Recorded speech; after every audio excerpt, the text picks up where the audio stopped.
မင်္ဂလာဘလို့ဆောင်နေဆိုတာအရေးမကြီးဘူးမင်္ဂလာဆောင်ပြီးနောက်ဘလို့နေတယ်ဘလို့တည်တယ်ဆိုတာပဲအရေးကြီးတယ်တို့လူငယ်တွေပြောချင်တာမျိုးရိုးမရှိဘူး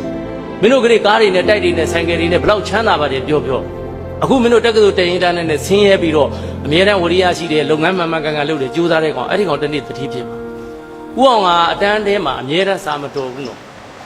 ဦးအောင်၈တန်းအထိဒီ၈တန်းအစိုးရစစ်၄တန်းအစိုးရစစ်မှာအောင်နေသေးပဲပါတယ်ဦးအောင်တို့က၈တန်းမှာကျောင်းသားလူ40ထဲမှာ4ယောက်ပဲအောင်တယ်အဲ့ထက်မှာဦးအောင်ပါတယ်ဒါပေမဲ့10တန်းအောင်ရဲ့အကြောင်းရင်းကအင်္ဂလိပ်စာအခြေခံနေတယ်ဦးအောင်တို့ခင်မှာဝိဇ္ဇာသိပ္ပံပေါင်းတဲ့အတွက်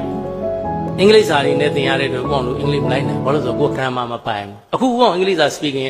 ပြန်တက်တယ်နိုင်ငံခြားသားနဲ့တွေ့ရင် where to come from လောက်မှမပြောတတ်ရင်ကိုကဘာမှလို့မိတ်ဆက်မယ်ကိုเจ้าကိုပြောမယ်နေကောင်းလားမေးမယ်ကိုသွားမယ်ကိုစားခြင်းနဲ့ခါတိုင်းဆိုရင်နိုင်ငံခြားရောက်တယ်ဆိုလို့ရှိရင် immigration ရောက်တာနဲ့နိုင်ငံခြားသားပြောရင်ကိုကြောက်နေတာအခုကသူတို့ကိုပြန်ပြီးတော့ကိုက challenge လုပ်နိုင်ပြီအဲ့ဒါဘာလဲကိုတင်ယူတာပဲဒါတော့နော်အဲ့တော့ grade 1ပြန်ပြောချင်တာကထလက်တဲနဲ့စင်စင်ရဲရဲဥအောင်လို့မိသားစုတွေဟာဒီလိုလာခဲ့ရတဲ့ဘဝတွေဒါကြောင့်ခဏဒီထဲမှာတက်နေကြတဲ့တက္ကသိုလ်ထဲမှာကျောင်းသားတွေသူ့ဘာသူလန်ခရူဇာနဲ့တက်လူတန်မှုရေးကြီးတာနော်လန်ခရူဇာထဲနေလို့လန်ခရူဇာလို့သူလိုက်မတန်နော်အဲ့တော့သူများဘာနဲ့တက်တယ်ရေးမကြည့်ဘူးနော်ခဏတက္ကသိုလ်ပညာသင်ယူဘာလို့ငါ့ဘလက်ထက်ကြရင်ငါတို့မျိုးရိုးကိုပြောင်းပြင်မယ်ဆိုတဲ့စိတ်မျိုးမွေးထားဖို့လိုအပ်ပါတယ်တို့သမီးတို့ဥအောင်ကျုံလို့ပြောချင်ပါတယ်ခဏအောင်မြင်တဲ့ပုံကိုတယောက်ကအခုလက်ရှိမင်းလုံနေတဲ့အလုပ်ခဏမင်းပေးမှရှိနေတဲ့လူကမင်းတို့အရေးကြီးတဲ့လူပဲအဲ့တော့ဥအောင်ကကွန်းရအလုပ်ကိုမြန်လို့တယ်အဲ့ဒီကွန်းရအလုပ်ကိုအောင်မြင်အောင်လုပ်ခဲ့နိုင်လို့ဒီဘက်ရွှေဆိုင်အောင်မြင်တာအဲ့တော့မင်းတို့လည်းခဏငါလုပ်တဲ့အလုပ်လေးဘလောက်သမိုင်းဝင်အောင်လုပ်နိုင်တယ်လဲဆိုတဲ့အလုပ်ကိုစဉ်းစားပါခဏတက္ကသိုလ်ဆရာမပဲလုပ်လို့ဆရာပဲလုပ်လို့တွက်ကြည့်လေဆရာမချင်းတူဆရာချင်းတူတော့ဘယ်ဆရာအချိန်ကြတော့လူပိုများတယ်ဘယ်ဆရာတော့လူနေတယ်ဒါတွေကသူ့ရဲ့လှုပ်ဆောင်မှုပုံမှာပုံတည်တာပါအဲ့တော့သူဥအောင်လေကွန်းရအလုပ်ကိုဥအောင် professional လုပ်ပါတယ် professional လုပ်ခဲ့ပါတယ်သူများတဲ့တာအောင်လေးလာတယ်သူအများနဲ့ပြောင်းလဲဖို့လိုပါတယ်အရင်တော့ဥအောင်ရတနာအောင်ရတနာရွှေတိုင်းကြာဆုံးပါတယ်နော်ရွှေတိုင်းပြုတ်ပါတယ်နော်အဲ့တော့တို့ခုခေတ်လူငယ်တွေကချက်ချင်းအောင်မြင်နေရတယ်ခဏဒီလိုတက္ကသိုလ်တွေနေရာတွေတို့ဟာလာရွှေတင်တန်းတွေဖွင့်ပြီးတော့လူတွေဟာလာအများကြီးကိုစကားပြောနိုင်ဖို့ဆိုတာကိုယ့်ဘက်ကတက်တည်မပြနိုင်မနဲ့လုပ်လို့မရဘူးအဲ့တော့တို့လူငယ်တွေပြောချင်တာချက်ချင်းမအောင်မြင်နေမှာနဲ့နော်အောင်မြင်ဖို့အတွက်အချိန်ပေးရပါတယ်နော်ယာစုနှစ်ဆယ်စုနှစ်တခုနော်စုဟိုစောင့်ဖို့လိုပါတယ်အဲ့တော့တို့လူတွေပြောချင်တာချက်ချင်းချမ်းသာခြင်းချက်ချင်းဖြစ်ခြင်းအဲ့ဒါအမားတွေနဲ့တွေ့ပါကိုအောင်တို့အများတန်းပြောနေကြစကားပါပဲနောက်လည်းပြောဦးမှာပဲလူတယောက်ကပတ်ဝန်းကျင်ကောင်းမိတ်ဆွေကောင်းဆရာကောင်းအရန်ရေးကြည့်ပါကိုယ်တိုင်လည်းပတ်ဝန်းကျင်ကောင်းမိတ်ဆွေကောင်းဆရာကောင်းဖြစ်ဖို့လိုအပ်ပါတယ်ဥအောင်ရသာကိုလူကဟန်ပြောတဲ့အဖေတဲ့လူတွေကပတ်ဝန်းကျင်ကောင်းမိတ်ဆွေကောင်းဆရာကောင်းပဲသွားမှာလားတဲ့ကိုယ်တိုင်ရောပတ်ဝန်းကျင်ကောင်းမိတ်ဆွေကောင်းဆရာကောင်းဖြစ်အောင်လုပ်လို့မရဘူးလားသိမှန်တာပေါ့နော်အဲ့တော့တို့လူငယ်တွေကိုပြောချင်တာလူတယောက်ကြီးပွားတိုးတက်ဖို့အတွက်ပတ်ဝန်းကျင်ကောင်းမိတ်ဆွေကောင်းဆရာကောင်းလိုအပ်တယ်အဲ့ဒီပတ်ဝန်းကျင်ကောင်းမိတ်ဆွေကောင်းဆရာကောင်းတွေကိုမရောက်ဖဲနဲ့ဘယ်တော့မှတိုးတက်မှာခရီးတက္ကသိုလ်လာတက်တာဘာကောင်းကိုရှာတာလဲပတ်ဝန်းကျင်ကောင်းလာရှာတာနော်အဲ့ထဲမှာမှမိတ်ဆွေတွေကိုတငယ်ချင်းတွေအပေါင်းအသင်းတွေဟာကိုကတက္ကသိုလ်ပြန်ထွက်သွားလို့ချင်းဟာဥအောင်လို့ဆိုတိတ်ဟိုဘောလေသားသမီးတွေမန်းလေးပြောင်းလာကြတာအရန်သဘောကျတာဟာဘသူ26ဘီလန်းကဘယ်တထေးသမီးနဲ့အတူဟာအဖေသမီးတငယ်ချင်းမှာဟာငါသမီးဟုတ်လားဟောအဲ့တထေးနဲ့အဲ့ဒါပတ်ဝန်းကျင်နော်အဲ့တော့ဒုလူငယ်တွေတက္ကသိုလ်လာတက်တဲ့အတွက်ဖေတော့မောင်တော့နဲ့မပြန်မဲနဲ့ဟာအောင်သမားတိသားသမီးနဲ့လည်းခင်နေတဲ့ဟာဝိစိန်နဲ့လည်းခင်နေမောင်ကိန်းညီနဲ့လည်းခင်နေတဲ့ဟာဘယ်မမ်းမြန်မာဆောက်လို့ရဘယ်တထေးအဲ့ဒီဟာတွေနဲ့ခင်မြင်တဲ့အခါမှာကိုယ်လုပ်ငန်းနဲ့ဆက်လာတဲ့အခါမှာမိတ်ဆက်ရတာပို့ပြီးတော့လွယ်ပါတယ်ပတ်ဝန်းကျင်ကောင်းမိတ်ဆွေကောင်းဆရာကောင်းတွေပါဥအောင်ရဲ့ပြောကြချက်တွေတော့ဒီပတ်ဝန်းကျင်ကောင်းမိတ်ဆွေကောင်းဆရာကောင်းကိုတော့ဥအောင်ရဲ့ live တွေမှာ Facebook တွေမှာအသေးစိတ်ပြောထားပါတယ်ခဏတော့အချိန်မရလို့ဒီလောက်ပဲရှင်းပြပါအခုတို့လူငယ်တွေခဏတက္ကသိုလ်တက်နေတာပညာလားတင်ညာတင်ညာတွေသင်နေတာပညာဆိုတာခုနပါတယ်အကြောင်းအကျိုးကိုဆင်ញင်တတ်မှာပညာအဲ့ဒါဘုရားဟောပဲတို့လူတွေထင်နေတာဒီကတက္ကသိုလ်ကတင်နေတာတွေအကုန်လုံးကပညာလို့ထင်တာပညာဆိုတာတင်ညာတွေကိုလူလောကမှာကိုယ့်အတွက်အသုံးတက်အောင်အသုံးတတ်စီမှာအဲ့ဒါပညာဖြစ်သွားတာဆရာကြီးခုနပြောသွားတဲ့စကားကြားတယ်နော်ရှင်သေးကဘာကိုကြည့်တာလဲခဲလာတဲ့လမ်းကိုဒီခဲဘယ်ရလာတယ်လဲဆိုတဲ့အကြောင်းတရားကိုဆင်ခြင်တာခွေးကဘာကိုသွားကြိုက်တာလဲခဲကိုကြိုက်တာအကျိုးတရားကိုသွားကြိုက်တာအဲ့တော့တို့လူတွေကပြဿနာတစ်ခုတက်တယ်ဆိုရင်ငါမှဖြစ်ရလေခြင်းတို့ဘာဖြစ်တယ်မဟုတ်ဘူးဥအောင်ကရွှေတော်ကိုသွားတဲ့အခါမှာလေကိုယ့်ရဲ့ရည်ရွယ်ချက်ကအဓိကဥအောင်ကဆင်းရဲတွင်းကလွတ်ချင်တာဥအောင်တို့မြစ်တွေနှိုက်ရတယ်ခရမ်းကျင်သီးတွေထမ်းရတယ်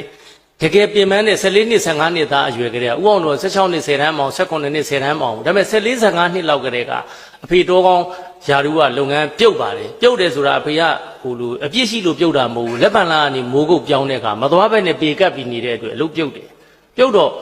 ဒီဝန်ထမ်းတယောက်ကအဲ့ခေတ်ကလာသာရာကနန်းနည်းနည်းလေးပဲရပါတယ်ဒါပေမဲ့မိသားစုစားလောက်တယ်ဒါပေမဲ့အဲ့ဒီအဖေအလုပ်ပြုတ်တဲ့အခါမှာဥအောင်တို့ဘောကချက်ချင်းအောက်ပြန်ကျသွားတယ်အဲ့တော့မြစ်ချိုးရတယ်မြစ်တပိသားတစ်ချက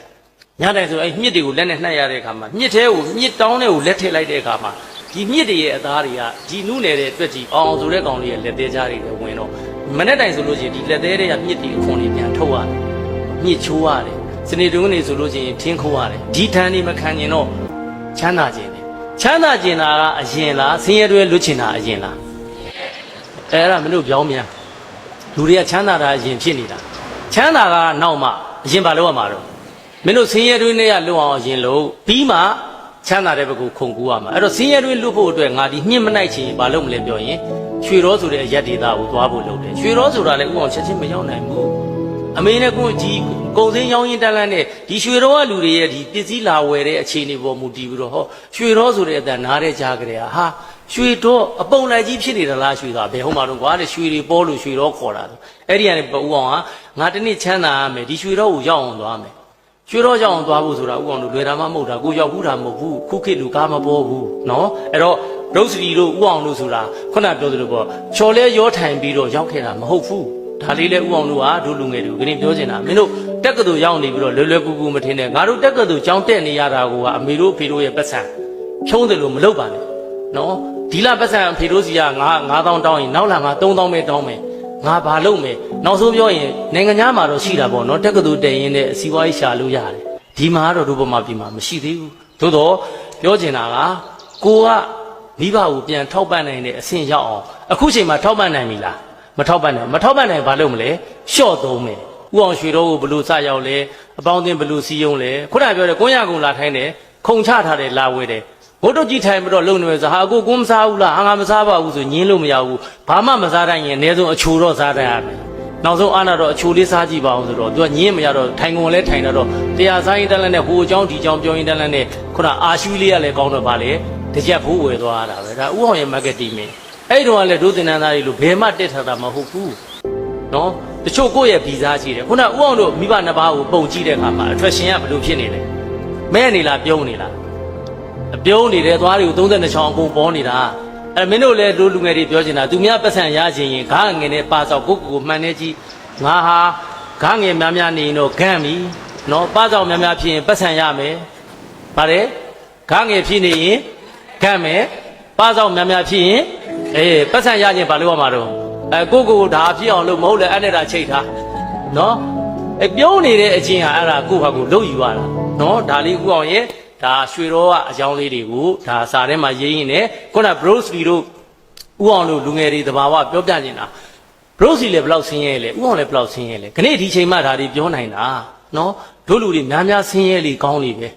နော်စားစရာမရှိလေကောင်းလေပဲနော်အဲ့တော့ဆင်းရဲလေလူကကြိုးစားလေပဲခါတော့ကလေးတယောက်ကချမ်းသာကြုံလို့ရတေကြီးတစ်ပါးစီသွားပြီးတော့သူကရတေကြီးကျွန်တော်ချမ်းသာခြင်းလိုက်တာခဏဆူတောင်းမှပြောပါများတော့ရတေကြီးကလည်းထောကြမ်းဆိုတော့ကဲမင်းနောက်နေလားငါချမ်းသာတဲ့နီးပေးမယ်သူခေါ်သွားနေစိတ်နာလို့ရောက်လာကွာတဲ့ချမ်းသာတဲ့နီးကရေထဲမှာရှိတာဟာဒုက္ခပဲဒီဘိုးတော့ငါဘာလို့တော့ရေလေကောင်လဲရောက်ဘာလို့တော့ရေထဲနှစ်လိုက်တယ်နေ့တော့ဘိုးတော်ကြီးကကြီးတာကိုကလေးကခတ်သေးတော့မြုပ်ထားပြီးတော့9မိနစ်လောက်ကြာတဲ့ခါကျတော့ဒီရေထဲနှစ်ထားတဲ့ကောင်သူ့ရဲ့အပြင်းပြဆုံးဆန္ဒကဘာလဲရေထဲမွန်းနေကနေပွားဆိုလှန်ထုတ်လိုက်တဲ့ခါကျတော့သူဟာခါကဘာလို့တာတော့ကျုပ်ချမ်းသာတဲ့နီးကဒါချမ်းသာတဲ့နီးပဲတော့မလေးချမ်းသာတဲ့နီးနည်းနည်းကြာရင်ကျုပ်သေတော့မှာပဲတဲ့မင်းအခုရေနှစ်ထားတဲ့အချိန်မှာမင်းစိတ်ထဲမှာဗလားကျုပ်ကခင်ဗျရေအသက်ရှူနေတာပေါ့တဲ့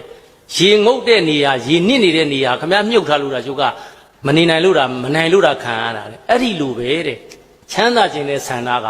ခုနရေနှစ်နေတော့ကရေပေါ်ပေါ်လာပြီးတော့ဒီအသက်ရှူခြင်းတဲ့စိတ်ကဘလောက်ပြင်းထန်လဲဆိုအဲ့ဒီစိတ်လိုပဲဒါရတေကြီးကခုနကလေးတယောက်ကိုလက်ငင်းမင်းတို့လည်းအခုအခက်အခဲရှိတယ်အိမ်ကပတ်စံမပူဘူးမိဘကဘာဖြစ်လဲအဲ့ဒီမင်းတို့အခက်အခဲအဲ့ဒါရေနေတာပဲအဲ့ဒီချိန်မှာမင်းတို့အခုချိန်မှာပါလဲတက်ကတူဘွဲရဘူးဟလားဘာလေးတကယ်တမ်းတက်ကြီးသွားတဲ့အခါမှာအခုအရန်ချမ်းသာတဲ့ပုံကိုယ်တွေလိုက်ကြည့်လိုက်နေသူတို့နောက်ကတက်ကတူကဘွဲတွေမပါတော့ဘူးကိုအောင်သမားကြီးဦးอ่ะဘာလဲဦးအောင်နဲ့ဘာနဲ့တွဲသွားလဲ အလုံးနဲ့တွဲသွားတာတို့လူတွေပြောချင်တာဘွဲဆိုတာကတင်ကြားရေးတွေတင်ညာဖြစ်တယ်ဒါပေမဲ့သားတို့သမီးတို့ကအဲ့ဒီဘွဲတွေရပြီးတဲ့အခါမှာမင်းတို့လုပ်ငန်းတွေထူထောင်တဲ့အခါမှာဟလာတို့ပြောတယ်မလားဆက်ကျော်တို့ဟလာဘောကျော်တို့ဘောကျော်ဆိုတာဘောလုပ်တဲ့လူဘောလုပ်တဲ့လူဆက်လုပ်တဲ့လူဆက်ကျော်အဲ့လိုနာမည်တွေပါသွားတာနော်ဦးကျော်မင်းဆိုလဲဘသူတို့ကျော်မင်းကြီးတူနောက်ကပါလေစိန်နေများဦးတင်မောင်ကြီးတူနောက်ကပါလေဂရေရောအဲ့ဒီနောက်မှာသူတို့နောက်မှာဘွဲတွေပါသေးလားမပါတော့ဘွဲနေရာမှာဘာတွေဝင်သွားလဲအလုတ်တွေဝင်သွားတယ်ပြည်တော်ကနေပြန်ခဲ့ရတာတောထဲမှာအဲ့ခေတ်ကဒီစစ်တပ်ပဲအုပ်ချုပ်တဲ့ခါကျတော့စစ်ကြောင်းဝင်နေဆိုလို့ရှိရင်အကုန်လုံးမင်းတို့အိမ်နေချန်နေနားမလဲဘူးနှင်မရအကုန်လုံးမီးရှို့တာမီးရှို့ရတဲ့အကြောင်းကြီးကလည်းတခြားမဟုတ်ရွှေတော်မှာအိမ်သာမရှိဘူးတွေ့တဲ့နေရာတစ်မအောင်ပါကြတာပဲလူသေးတယ်ဆိုလဲခုနကဦးအောင်ပြောလို့ရောက်ချင်းဦးအောင်ကခုံကောင်းနေရာကောင်းတယ်ဆိုတော့ဟိုရွာဝင်မှာနေရာလွတ်နေတော့ကိုကလည်းအပိုင်ပဲပေါ့နော်ရွာဦးရွာထိပ်ရမယူရွှေပေါ်တဲ့နေရာရွာဖြစ်သွားတာပဲအဲ့တော့အဲ့ရွာထိပ်မှာလေလွတ်တယ်ဆိုတစ်ပင်တစ်ပင်ဝလုံးတန်းတည်ပြီးတော့နေရာလေးကောင်းတာကွာရွာထိပ်ဆိုရောင်းမနေ့လေးမှခုနငိုတန်ကြတော့လက်ကြဟာခုနောက်ဘေးကကက်လေးကတင်းချမ်းကုန်းနဲ့ကတ်နေတာအဲ့တော့ပြောချင်တာကတို့လူငယ်တွေပြောချင်တာအဲ့ဒီအချိန်ကအဲ့လိုဘဝမှာဥအောင်တို့ရွှေတော်ကဖြစ်တဲ့တောက်လျှောက်ပြန်လာခဲ့ရတယ်အဲ့တော့ဒီလိုပြန်လာပြီးတော့လေနောက်တစ်ခေါက်ပြန်သွားတာပဲ၃ခေါက်လောက်နေတဲ့အခါကျမှဥအောင်တို့လုပ်ငန်းတွေအောင်မြင်လာတာဖြစ်ပါတယ်အဲ့တော့တို့လူတွေပြောတာတစ်ခေါက်တည်းသွားလို့မအောင်မြင်နိုင်ဘူးဒါပေမဲ့ဘရင်တော်ဖောင်ဖြက်ဆိုတာဖောင်ဖြက်ပြီးတာနဲ့တပြိုင်တည်းနောက်ကိုပြန်လှည့်မကြည့်နဲ့နော်အဲ့တော့အခြေအနေရပြန်ဆုတ်သိရင်ဆုတ်ရတယ်ဆုတ်တယ်ဆိုနေလို့မရလို့ဆုတ်တာပါဒါရွှေတော့ပါနော်ဒါဥအောင်တို့အဲ့ခေတ်ကဒါနေကြတဲ့ဟာလေးတွေကိုသတိရလို့ဆရာကြီးရွှေဦးတော်ရဲ့စာအုပ်ထဲကအတိုင်းပဲမင်းတတိဖြစ်ခြင်းရင်တနေ့ငါဒီလိုဆိုင်ကယ်စီးနိုင်ရမယ်ဒီလိုစတိုးဆိုင်ပိုင်ရှင်ရမယ်ပြောပြီးတော့သူများဆိုင်ကယ်ပေါ်မှာတက်ပြီးတော့အာယုံယူထားတာခုနဘရိုစတီတို့ကြံတဲ့ဟာတွေလည်းအဲ့လိုပဲဥအောင်ဒါလွန်ခဲ့တဲ့25နှစ်လောက်တုန်းကလုပ်ခဲ့တာကိုတို့လူတွေကိုတက်တည်ပြတာအဲ့တော့ငါတနေ့ကျရင်ရွှေကုန်တယ်ဖြစ်ရင်တထေးဖြစ်ရင်ပြဖို့ဆိုတာမဟုတ်ဘူးအောက်မှာ25ကျပ်တန်ဆိုတာထည့်ထားသေးတယ်နော်အဲ့ဒီနေတုန်းက25ကျပ်တန်ဆိုတာဟင်းကောင်းမစားဘူးအဲ့မှာပဲပြုံးနဲ့စားရတာအဲ့တနေ့ကုန်စားဓာတ်ပုံတစ်ပုံကကိုစားမဲ့စီပါသွားတာနော်အဲ့တော့အဲ့ဒီကလေးကချမ်းသာခြင်းနဲ့စိတ်ကအဲ့ကလေးကအတူဖြစ်တာအခုအဲ့တုန်းကအဲ့ဒီပေါ်မှာဆိုင်ကယ်ပေါ်မှာအဖေထောင်ဆိုလို့ထောင်တဲ့အဲ့ကလေးမလေးကအခုခဏရွှေချုံလာတို့ဘာတို့ညာတို့လုပ်နေတဲ့တမီးများဖြူဖြူအောင်ဖြစ်လာတာအားပေးလိုက်ပါဦးနော်ခုနကကွန်းရတိုင်းမှာလည်းထိုင်နေတဲ့ဥအောင်ရဲ့ဟလာဒီသမီးဆိုလဲဒါဆိုလဲမတ်စင်မိချစ်ဘူးလေးရှိမှာအဲ့ဒါဥအောင်ရဲ့ဒေါ်မော်စီရဲ့ညင်မမတ်လက်ရဲ့ဘေးမှာထိုင်နေတာအဲ့ဒါသမီးမတ်စင်မင်းမိအောင်သူတို့တို့ငငယ်လေးတွေကလုပ်ငန်းထဲမှာသမီးအိမ်မှာထိုင်အားတယ်ဆိုရင်ဘာမှအလုပ်မရှိဘူးအောင်တော့သားသမီးတွေစိတ်မလေးအောင်ရွယ်ရောက်လာဘာမှမရှိလဲပဲနဲ့ဆိုင်နဲ့ရောပြီးရွေးခန်းလိုက်တာပဲနော်အဲ့တော့ပဲရဲ့ဆိုင်ရဲ့သူ့အတူနေတာတက်တက်ထည့်ပြီးရောလိုက်တယ်ရောပြီးမှုတော့ပဲတက်တက်ဆန်တက်တက်လှုပ်လိုက်ဆိုသူတို့လှုပ်ရသွားတာအဲ့တော့မင်းတို့အလုံးမရှိရင်စိတ်တွေကလေးတယ်မဟုတ်လားနော်အဲ့တော့ဥအောင်လှုပ်တဲ့နေရာအဲ့ဒီဆိုင်နဲ့သွားထိုင်ပြီးတော့ကွန်းသီးရွေးခိုင်းလိုက်အဲ့ဟိုဟာကွန်းရွက်ရွေးခိုင်းလိုက်ခိုင်းနေတာပဲအဲ့ဒါမိဘကခိုင်းလို့သားသမီးတွေဒါဥအောင်ရဲ့သားသမီးတွေရဲ့ငငယ်ကပုံလေးတွေဖြစ်ပါတယ်ဒါဟာအိမ်မက်တဲ့ဒီမက်ပြီလားဆိုတာမင်းတကယ်ချမ်းသာခြင်းပြီလားမင်းတတိပြည့်ခြင်းပြီလားခုတို့လူတွေကမေဃမတ်တက်လေဥအောင်နဲ့တွေ့တော့စိတ်အားတွေတက်ကြွလိုက်တာပြီးတော့ကြတော့ခဏနေတော့ဆရာဦးအောင်တင်ပြောသလိုပဲလားဗျာဆရာကြီးပြောပါတယ်ဗါတဲ့ကြက်ပြီးဖြေတော့ဗာ10တန်းနဲ့ကြက်10တန်းနဲ့တက်ကသူတွေကြတော့ကြက်ပြီးအောင်တော့ဗာတက်ကသူတယ်မင်းတို့ပြောတာနော်ငါပြောတာမဟုတ်ကိုကအမှုပိုင်လို့မပါဘူးအဲ့လိုပဲအဲ့တော့အကျဉ်းချင်းအဲ့ဒီကအဲ့ဒီကလေးကဆရာကြီးရွှေဦးတော်ရဲ့ဒီစာအုပ်နော်အဲ့ပြန်ပြင်ဆရာကြီးရွှေဦးတော်စာအုပ်လည်းပြအောင်မှဖြစ်ပါတော့ကျန်တယ်သူသိမှာမဟုတ်ဘူးနော်ဒီမှာရောင်းပေးတယ်ဆရာကောင်ဘယ်လောက်ရောင်းတာ1500ပဲမတက်နိုင်ဘူးဆိုအလှခံသွားပါလှူလိုက်ပါမယ်နော်တထေးဖြစ်ရင်တော့ဈေးကြီးတယ်နော်ပြန်မလို့တော့မှာပဲအဆများမယ်ဒီစာအုပ်ကိုဖတ်ကြည့်ပါနော်ဒါဒီစာအုပ်ထဲအထိုင်ဥအောင်လိုက်ယူနေတာတို့လူတွေပြောတာတကယ်တမ်းအခုမှဒီမဲ့ရွှေတိုင်းပိုင်ချင်းဖြစ်လို့မဟုတ်ဘူးအဲ့ဒီကလေးကလည်းမမ်မော်စီတို့ဘသူတို့ဘေးရရထရက်လူတွေလူယူတယ်ပြောခံရတာပဲဒီယောက်ျားဘာဖြစ်နေလဲမသိဘူးဘာမှလည်းမသိဘူးနင်တို့မှပြောငါတော့ဆရာကြီးယုံကြည်တယ်ဒီရွှေဆိုင်လုပ်မယ်ဆိုတဲ့အခါမှာရွှေဆိုင်ဖြစ်ချင်တဲ့အတွက်ဘာလို့တာဥအောင်ဟာရွှေလိုပညာရွှေရောင်းဝယ်ပညာအတတ်ပညာအပတ်တကူသင်ပါတယ်ဒါပေမဲ့ဒီအရင်းနှီးမရှိတဲ့အတွက်ငါဘယ်လိုလုပ်မလဲဆိုတဲ့အစီအစဉ်တွေလုပ်ရတယ်ကိုကရွှေပညာတက်ထားပြီးကွန်းရတဲ့ရွှေကုန်တဲ့သင်ပြီးဒါပေမဲ့ကွန်းရတဲ့ရွှေကုန်တဲ့ဖြစ်ဖို့အတွက်ရွှေဆိုင်သွားပြီးတော့ကွန်းရဆိုင်ရကောင်သူ့ရွှေဆိုင်နဲ့ဝင်ပါတော့ရိုက်လို့မယ်လေဒီပညာသုံးရတာပေါ့ဆရာဘာလို့မှကွန်းလာစားတာဆရာကွန်းနောက်တစ်ခေါက်မလာနဲ့တော့ကျွန်တော်ဆိုင်ရောက်ပို့လိုက်မယ်ဆိုင်ရောက်ပို့နေကွန်းတို့ပုံရင်တန်းလန်းနဲ့ဆရာမီးသွေးလေးဝိုင်းဖယ်ပေးလိုက်ဘာလုပ်ပေးလိုက်ဟိုရေလေးခတ်ပေးလိုက်အလုံးမရှိလှုပ်ရှားဝိုင်းလုပ်ပေးတာခုနကွန်းရပညာသင်တော့လဲဘာလို့တာတော့ကွန်းသွားဝယ်ရင်တက်နဲ့ကွန်းဆိုင်မှာဝိုင်းလုပ်ပေးအဲ့တော့ဒုလူတွေကအခုအလုပ်လုပ်တဲ့ခါမှာလေလစာဘယ်လောက်ရလဲမိပညာရည်ရှင်းပြောပါအောင်ကွန်ပျူတာနည်းနည်းပါပါအင်္ဂလိပ်စကားပြောနည်းနည်းပါပါလစာဘယ်လောက်လိုချင်တော့များများသားသားရပါလိမ့်မယ် နော်ကိုယ့်ဘက်ကကိုဖြည့်ထားပါအဲ့တော့ဥအောင်အဲ့လိုအတက်ပညာတွေတက်ပြီးတော့မှဒီရွှေပညာကိုဘယ်လိုလုပ်မလဲဆိုတဲ့ဟာကိုဥအောင်ကပုံစံချပါတယ်ရိုးစင်းမိမဲ့စွမ်းအားတဲ့ခိုင်မာသောဆုံးဖြတ်ချက်ဆိုတော့ငါတနေ့ရွှေကုန်တယ်ဖြစ်ရမယ်ဆိုတဲ့ဥအောင်ရဲ့ဆုံးဖြတ်ချက်ကအပေါက်လို့စီလိုပေါက်ချနေတာကျွန်တော်ရွှေပညာတက်ပြီးကျွန်တော်ဒီလိုကျွမ်းကျင်ပြီဒါပေမဲ့အဲ့ကျွမ်းကျင်နေဆိုတာဘု து ကိုတက်တည်ပြတာလေရွှေကုန်တယ်ကြားထဲမှာတက်တည်ပြတာနော်အဲ့တော့အဲ့ဒီလိုတက်တည်ပြတဲ့အခါမှာလေကိုကဘာလို့တော့ဆရာတွေနဲ့တူဘီယာလေးတောက်လိုက်ဟိုဟိုတယ်လိုက်အေးလိုက်သူတို့လိုသွားလို့မရဘူးဆရာဟာကျွန်တော်မတောက်တော့ဘူးဆရာဆရာကျွန်တော်အဲ့ဒီဟိုတယ်မလိုက်တော့ဘူးဆရာဆရာပတ်စံတို့ကျွန်တော်ထမ်းထားမယ်ဆရာအဲ့တော့ဒီရွှေကုန်တယ်တွေကဘာလို့လဲဟာအောင်လေးဒီကောင်မတောက်မစားဘူးလောင်းကစားမလုပ်ဘူးခင်ဗျားတို့ကခုကဆရာဘီယာတက်ထုတ်ခလားဆိုလဲဆရာနဲ့ချတာပဲမိန်းကလေးလည်းဝိုင်းဆိုလဲတောက်ချင်တာအဲ့တော့လုပ်ငန်းရှင်ကကြည်နေပြီလေနော်အဲ့တော့ဥအောင်ရဲ့စွမ်းအားလည်းအဲ့လိုပါပဲငါတနေ့ရွှေကုန်တယ်ဖြစ်ရမယ်ဆိုတော့ဗာနဲ့တိဆောက်ထားတာကိုယ့်ရဲ့ကိုကျင်တရားနဲ့တိဆောက်တာကိုမျိုးသိန်းဆိုတာလေတကယ်အရင်တော့ကားစပယ်ယာ300ရတဲ့အချိန်မှာတစ်လရတဲ့အချိန်မှာသူလုပ်ချင်တာ electronic လုပ်ငန်းဖြစ်တဲ့အတွက်ကားစပယ်ယာလုပ်ငန်းကိုထွက်ပြီးတော့ဒီဘက်က electronic ကိုသူ150နဲ့လုပ်တယ် electronic လုပ်ငန်းလုပ်ပြီးလို့ကျွမ်းကျင်တဲ့အခါမှာ TV ဆိုင်မှာဝန်ထမ်းလုပ်တဲ့နေရာဆိုပြီးသူပြောတဲ့စကားလေးကျွန်တော်တဲ့ TV ဆိုင်မှာအလုပ်လုပ်တဲ့နေရာဆိုပြီးကျွန်တော်ဆိုင်ပိုင်ရှင်လို့သတ်မှတ်လိုက်တယ်ဘယ်လိုသတ်မှတ်လိုက်တယ်အဲ့ဒီလောက်အလုပ်လိုက်တဲ့အတွက် तू ကကျွမ်းကျင်လာတဲ့အတွက်ဆိုင်ရှင်ကလည်းသူ့စိတ်ချရတော့မလာတော့ဘူးသူ့သားလည်းဆိုင်ရှင်ကထားတာကိုမျိုးသိန်းရကြီးအကုန်လုံးတော့သားကလည်းထားတာတော့နောက်ဆုံး2နှစ်လောက်နေတဲ့အခါကျတော့လာဝယ်တဲ့လူကသူ့ကိုဗာမှတ်ကုန်ဆိုင်ပိုင်ရှင်မှတ်သွားတယ်3နှစ်လည်းပြည့်ရောအလုပ်ပြုတ်တာဆရာလည်းကျွန်တော်ဘာအပြစ်ရှိလို့လဲမင်းတအားတော်လို့တဲ့တအားတော်လို့ဘာလို့ပြုတ်တော့ဆိုတော့ငါတို့လူတွေကမသိကြတော့ဘူးအဲ့တော့မင်းထွက်မှငါတို့ကအလုပ်လုပ်မှဖြစ်တဲ့လို့သူ့ဆရာအလုပ်ဖြုတ်လိုက်တယ်အဲ့တော့ကိုမျိုးသိန်းပျောက်သွားတယ်ကစတမာတွေကလည်းဝင်ကျင်တဲ့လူကမျိုးသိန်းဘယ်ရောက်တော့ရှာတယ်ဟိုတရုတ်ပြည်က TV လာပို့တဲ့လူတွေလည်းဖောက်တယ်ရှာတော့မှမျိုးသိန်းသွားတွေ့တော့မှဟာမျိုးသိန်းအဲ့လိုဆိုမင်းဆိုင်ဖွင့်လေကွာငါတရုတ်ပြည်ကပစ္စည်းပို့ပေးမယ်အကျွေးဝယ်မဲ့လူတွေလည်းဗာလေဒီဘက်ကငါတို့ဝယ်မယ်ဟာကျွန်တော်ဆိုင်မရှိဘူးအဲ့လိုဆိုမင်းရိုးသားတဲ့အတွက်အဲ့မှာဆိုင်က29လမ်းတောင်းနေရာကြီးငါ့ကိုဘလို့ပေးနောက်သိန်း100ထုတ်ပေးတဲ့လူကပေးမျိုးသိန်းတာရလိုက်စားလိုက်ဘောလုံးပွဲလောင်းလိုက်ချဲထိုးလိုက်နေဘယ်သူကလုပ်ပေးမှာလဲကားစပယ်ယာဆိုတာသူများခိုးလို့မခိုးပဲနေလို့ရလားကားစပယ်ယာဆိုတာခိုးရတာပဲတော်ကြနေကားစပယ်ယာတွေရိုက်မှလဲဆိုရတယ်သူပြောတာပြောပြတာအဲ့တော့အဲ့ဒီကားစပယ်ယာကနေဒီဘက်300ကနေပြီး150ဆွန့်လို့ပြီးတော့ဒီဘက်ကိုလာတဲ့ခါမှာအလုပ်သမားလုပ်တဲ့ခါမှာသူ့ကိုယ်သူဘယ်လိုတွေးတယ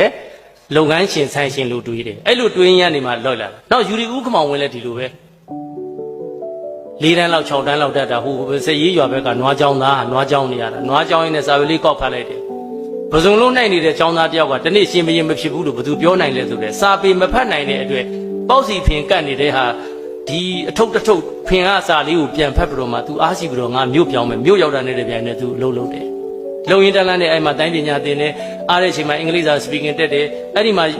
မြို့တစ်ကိုလုပ်တဲ့ခါမှာကရိန်းတယ်တဖြည်းဖြည်းနဲ့အများကြီးပါပဲဥက္ကမောင်ဝင်းတို့ကြောင့်လည်းဥအောင်တို့ပြောလို့မကုန်ပါဘူးခဏအချိန်ဒီဒါကားတွေထုတ်လုပ်တယ်ယူရီခမောင်ဝင်းဆိုတာဖြစ်နောက်စပင်ညက်တဲ့ဦးသိန်းဝင်းဆိုတာလည်းဟိုးတော့မှာစင်းရဲလုံးလို့ဦးသိန်းဝင်းကသူ့အင်တာဗျူးထဲမှာငပိကိုစားဖြူစားရသူတဲ့ငပိကမငံဘူးလားဘာထပ်ဖြူတာဘာလို့လို့မြန်မြန်ကုန်ပါဆိုလို့မွဲလုံးလို့ခင်ဗျားတို့ကုတက်ကတူတက်တဲ့ចောင်းသားတွေငပိစားဖြူစားတယ်လို့ရှိလား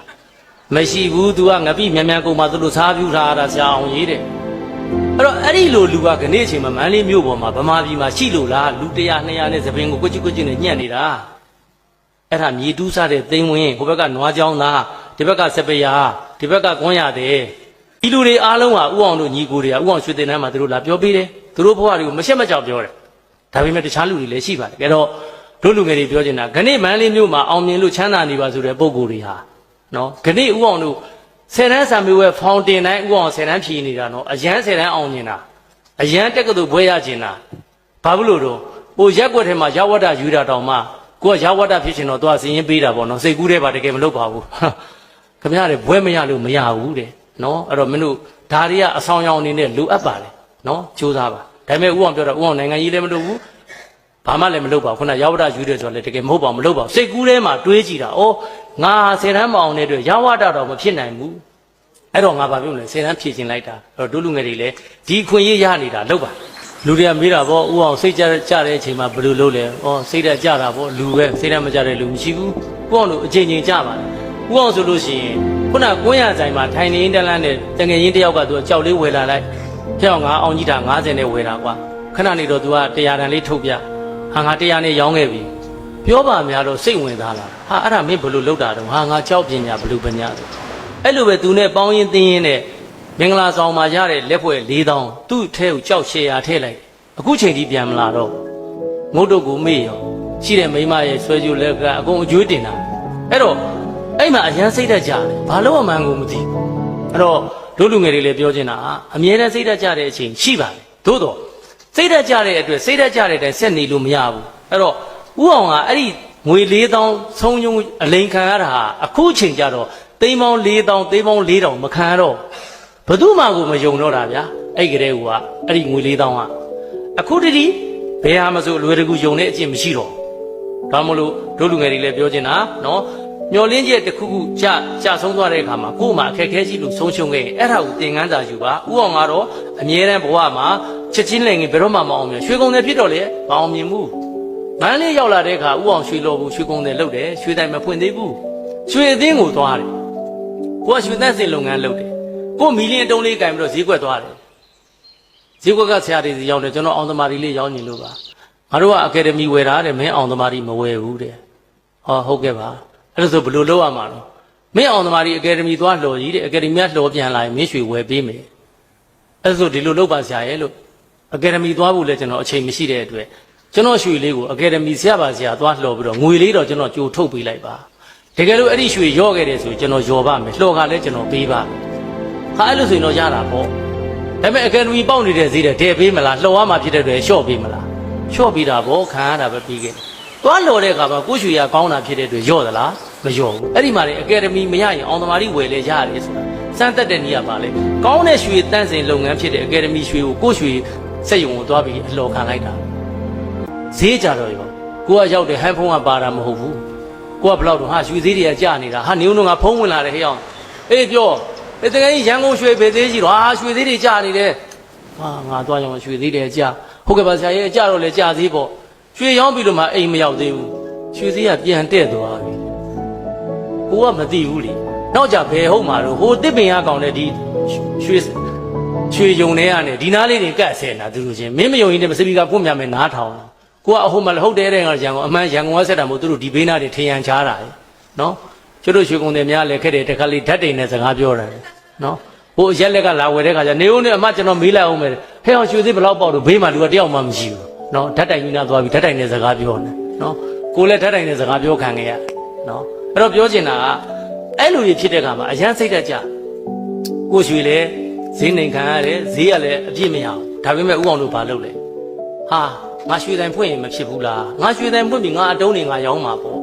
့ရွှေတိုင်တွေဖွင့်မှများတဲ့ခါကျတော့ရန်ကုန်မန္တလေးတွေအဆင်ပြေပြီမဲ့ရန်ကုန်မှာရွှေတိုင်မရှိတော့နှိမ်ခံရတဲ့အတွက်ရန်ကုန်မှာရွှေတိုင်ထပ်ဖွင့်အရွှေတိုင်မှာဖွင့်ရင်ငါတနိုင်ငံလုံးငါရွှေဝယ်စရာလူတွေဝယ်ဖို့ဆိုရင်ငါဘာလုပ်မလဲရွှေတင်တန်းဖွင့်မှာပေါ့ရွှေတင်တန်းဖွင့်ပြီးလူတွေကိုရွှေတိုင်ဖွင့်နိုင်ရင်မော်လမြိုင်မှာတဆိုင်ရှိမယ်မုံရွာရှိမယ်တောင်ကြီးရှိမယ်ဆိုငါအောင်သမားကြီးရွှေကိုအဲ့ရွှေတိုင်တွေကဝယ်ပေးရင်မရဘူးလားဆိုတဲ့အတွေးတစ်ခုပေါ်လာတဲ့အတွက်ခဏဦးအောင်လို့ရွှေတင်တန်းလေးလုပ်တယ်ပြောချင်တာကစိတ်ဓာတ်ကြတယ်ကြောက်ဝယ်လို့လည်းရှုံးတယ်ရွှေအတွက်လည်းရှုံးပါတယ်ဒါပေမဲ့ဦးအောင်တို့ပြန်ပြီးတော့ဒီအရှုံးတွေကိုအခက်ခဲတွေကိုဦးအောင်တို့အခွင့်အရေးလုပ်တာတို့လူငယ်တွေလည်းခဏပြောချင်တာပါလေအလုတ်ကန်ခွင်လန်း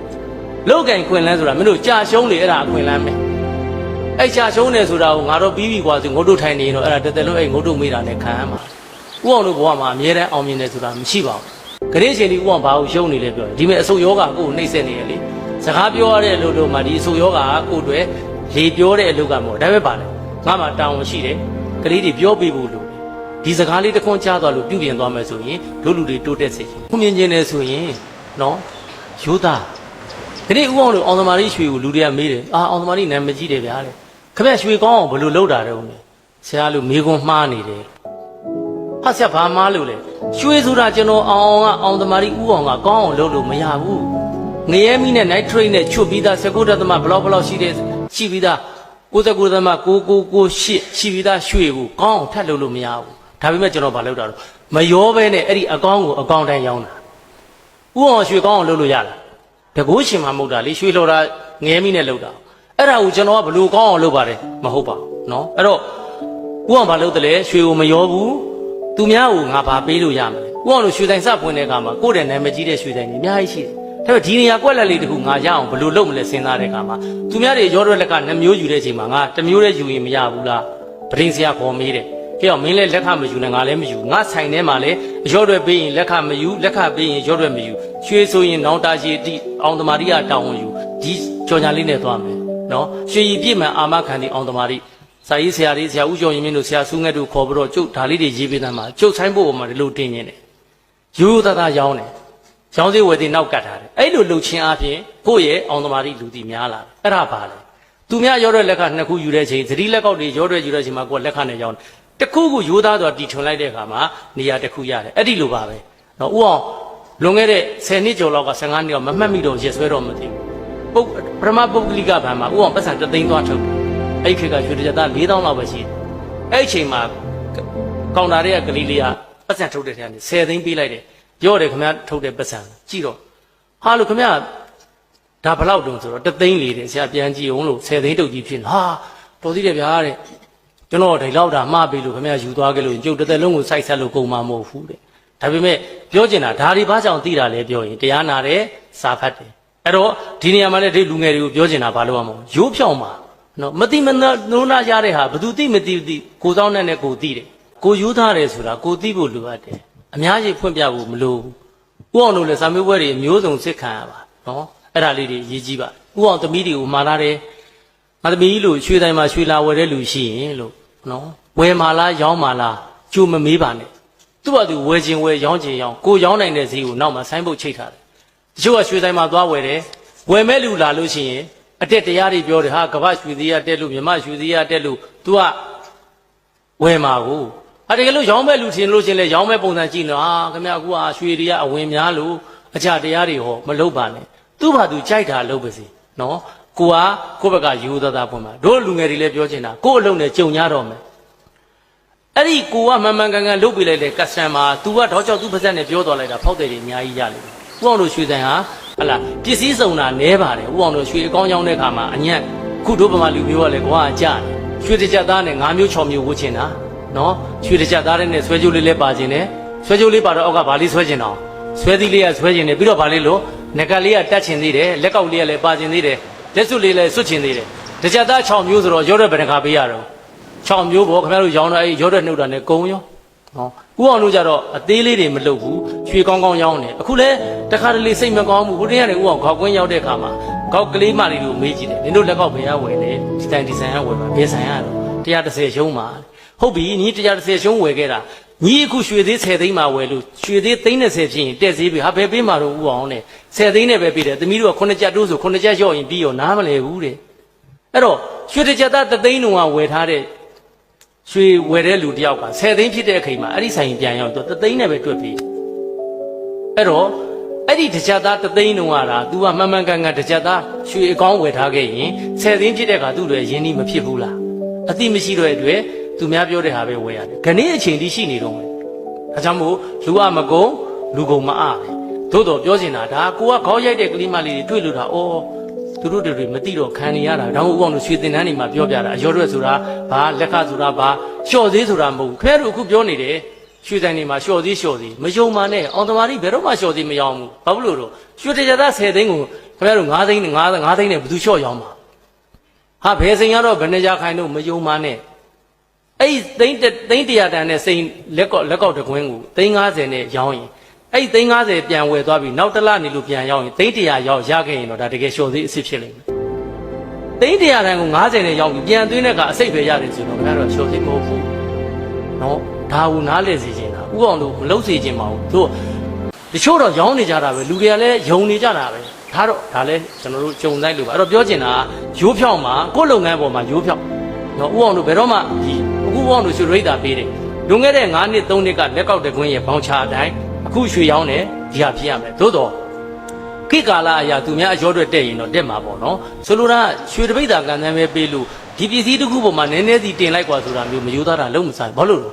ဲဒီသိန်း1000ပေးတယ်ဆိုတာကိုလူတာတောင်မှဥအောင်တို့ပြီးခဲ့တဲ့နှစ်ကလူပါတယ်စာတင်ကျောင်း3ကျောင်းရဲ့ဖုံးကျောင်းတွေဆောက်လို့သိန်း1000လောက်ကုန်ပါတယ်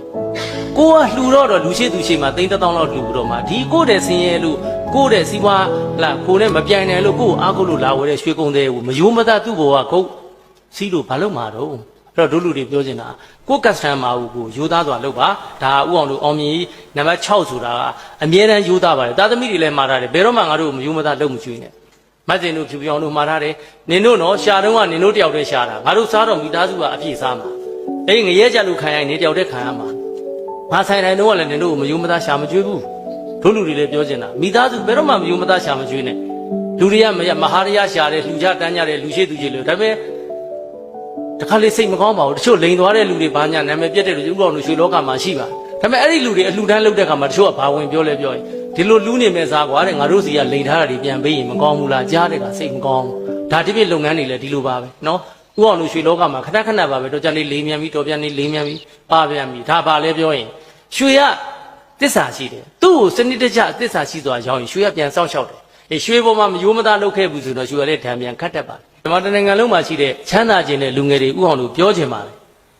်အရန်ချမ်းသာတဲ့ပုဂ္ဂိုလ်ကိုလိုက်ကြည့်တော့ဘယ်တော့မှမောက်မာတာမရှိဘူးမင်းတို့မောက်မာတတ်တဲ့လုပ်ငန်းကြီးတယောက်လည်းရည်ရှိမတည်မြဲဘူးကိုဘယ်ဘဝဘယ်နေရာမှာပဲရောက်လူတဲ့နေရာဝင်လှုပ်တတ်ကိုဥအောင်ဆိုပရင်းစရာကလားလေးလို့ခေါ်ခံရတယ်ရွှေတန်ထဲမှာရွှေလာဝဲတဲ့မြင်းညံဘိုးကြီးဖွားကြီးတမန်တယောက်ကဆွဲချိုးပြတဲ့လောက်ကိုအဆင်မပြေတဲ့ခါကျတော့ခေါက်ကွင်းရပြန်လာတော့ခေါက်ကကျတော့အသားခံမမဲဆိုတော့ကိုကဝင်ပြပါညာဟဲ့သမီးပါညာလှုပ်ပေးလိုက်တော့ဝယ်ပြီးသွားရောနောက်တစ်ခေါက်ကျတော့လေ3လ4လလောက်တော့လာပြန်ရောဒီဘိုးကြီးဖွားကြီးတမန်ဟဲ့ဒီစေးမလေးတွေပြောပါအောင်နဲ့ဟိုအရင်တစ်ခေါက်တော့ငါတို့ဟိုတဲ့အခုရွှေပြပေးတဲ့ကလားလေးခေါ်ပေးစမ်းတဲ့ပရင်းစရာလေးတဲ့နော်ဟာအန်တီတဲ့အဲ့ဒါပရင်းစရာကလားမဟုတ်ဘူးတဲ့ကျွန်တော်တို့ပိုင်ရှင်မဲဆိုကိုကလည်းဟာမို့ပေါ့အန်တီကပါညာပေါ့အဲ့တော့သူတို့ကကိုသူတို့ကသူဘလို့ခေါ်ကစတမာအဆင်ပြေဖို့ပဲနော်နောက်တော့ကစိုက်ကားဆရာလို့ထင်ခံရဘူးတဲ့ဥအောင်ဆိုင်းပုတ်ကြီးတင်တော့ဥမာ LED ဆိုင်းပုတ်ကြီးပေါ်တော့ဆိုင်းပုတ်နှိမ့်လိုက်ညှိလိုက်ကွာနဲ့ဆို22လမ်းကနေလုံရင်းလုံနဲ့လမ်းတောင်စိုက်ကားခိတ်ရောက်တော့ကိုကအဝေးရကြီးမှာဆိုင်းပုတ်အနေမြင့်ချိန်ရင်းနဲ့ဟိုဘက်ကကောင်လေးကတင်လိုက်ချလိုက်ဆိုတော့ဆိုင်းပုတ်ချိန်နေတော့ကိုကနည်းနည်းကြာတော့စိုက်ကားခိတ်ရောက်တော့စိုက်ကားပေါ်တင်ပြီးတော့ကိုချိန်ပြီးတော့တင်မလို့လေးထိုင်ဘလို့လဲဆိုကိုကဒီဘက်ဆိုင်းပုတ်ကြီးကိုနောက်ကလက်လာပုတ်တယ်ညီလေးတဲ့စိုက်ကားအားလာတယ်နောက်လဲကြီးဘယ်သွားရင်လို့တော့16လမ်းနဲ့မြောက်ပြင်ဘယ်လောက်ပေးရမှာတော့